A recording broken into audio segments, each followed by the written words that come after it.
I met Sadie at church camp. She was 8 years old with tawny braids that fell just past her shoulders. Her round face framed a sincere smile and watchful eyes. She didn't have the most up-to-date clothes nor the most slender build, but after 10 minutes with her you knew without a doubt that she was one of those rare individuals who didn't mind being different. She was completely comfortable in her own skin. The other kids didn't seem to know what to make of her, so by and large she was ignored by everyone but her 6-year-old brother Wesley, whose overgrown buzz cut, dimples, and natural charisma kept him surrounded by friends most of the time. So Sadie and I became buddies. We had read many of the same books and liked to talk about the same things. I found a kindred spirit in her, in spite of the 20-year age difference.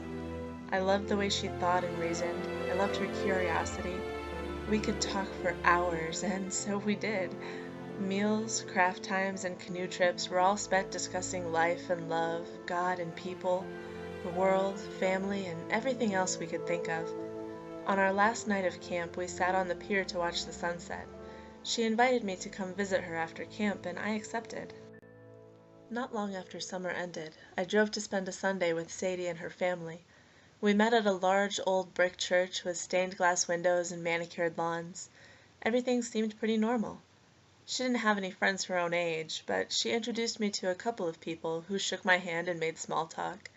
They told me about how much they loved Sadie and what a joy she was to have in their church. Just before the service, Sadie told me that she had to go get ready. I was puzzled as she walked away, but I waited where she left me. When she came back, her arms were nailed to a kid-sized crossbeam. I was like, what the heck? No, just no! She told me that she has to be this way if she wants to sit in the service, that the small nails in her forearm and upper arm only pierced through the skin, and it didn't even hurt too bad until after they'd take them out. They were bandaged, but not for her benefit. It was just so everything else could stay clean. She explained to me that without the crossbeam to remind her to be quiet, she might ask too many questions, and that might bother people. I was livid. I took the nails out of my friend's arms and held her close. Sadie didn't argue, and everyone watched in shock as I ran for the door. One woman dropped her bag and her Bible to try to stop me, but I got away, and I didn't stop running until I found Sadie's mother.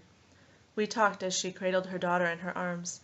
She was a sweet lady who didn't like what the church did, but didn't want to hold Sadie back. She so wanted to learn about God. She didn't blame him for the way the people behaved, but she didn't want to see it either. So she always stayed in the little chapel outside the big church. I told her that they didn't need a big building, stained glass, or even a pastor, that Jesus would meet them wherever he was invited. And the tears in her eyes told me that she knew it was true. Suddenly I remembered Wesley. He was still in there, and as I looked now I could see the dark kingdom that hovered above the church building, sending shadows to whisper lies to a people in slavery who thought they were free.